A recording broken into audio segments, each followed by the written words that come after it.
Hello, my friends and family. Today, I just recently I have been disturbed in my spirit. I wanted to share something that many people probably don't notice, but I have noticed it like a cycle and like something that happens frequently and consistently among many believers. So, if you are a Christian, every Christian struggle with one form of sin or the other. Now, it could be anger, it could be immorality, it could be idolatry, it could be lies, it could be anything. Now, in the season of these struggles, before the Holy Spirit perfects sanctification in you, Satan may trap you, you understand, into feeling like, okay, since I'm sinning, since I'm doing this, I'm no longer a Christian. So it's hypocrisy to continue going to church. And then you stop going to church. The worst decision you can make is actually not going to church, even as a Christian who sins. You understand? Now, why is it the worst decision? I want to give a story of my friend. While growing up, I had a friend. We go to church together. We do things together. Sometimes we even sleep in the same room. Sometimes I sleep in his house. Occasionally, he sleeps in my house too.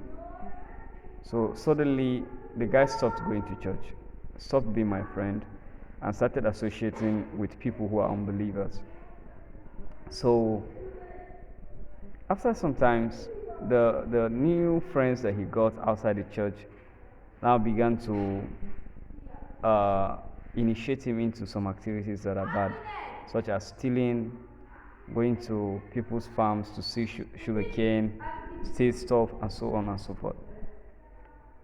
Now, after some times, he contracted an illness.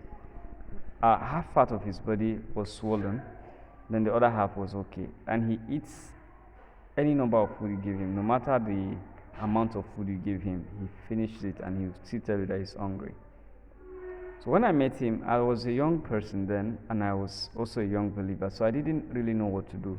But I prayed, and in my prayer, I didn't really take the prayer serious because I felt like this guy will soon get over all this and he will resume his bad activities. So I was just laughing and saying, because I was feeling like he was catching fun, not going to church and doing all those things, that he will eventually come back on track. But that was where the devil trapped this young man. He died. Now, recently, the Holy Spirit began to bring back his thoughts in my heart. This has happened since when I was very, very young. I think I was in secondary school then. So, the Holy Spirit began to return the thoughts of this guy. Why did this guy die? This guy didn't die because he committed sin. He died because he disconnected himself from the community of believers. If you are a Christian that disconnects yourself from a community of those who believe, you are endangering your life. In fact, you are more vulnerable than a Christian who sins but still attends church. Because when you are in an environment that carries fire, that people pray and intercede for one another, Satan may not be able to penetrate your life because of the intercession of the church or the community of believers around you.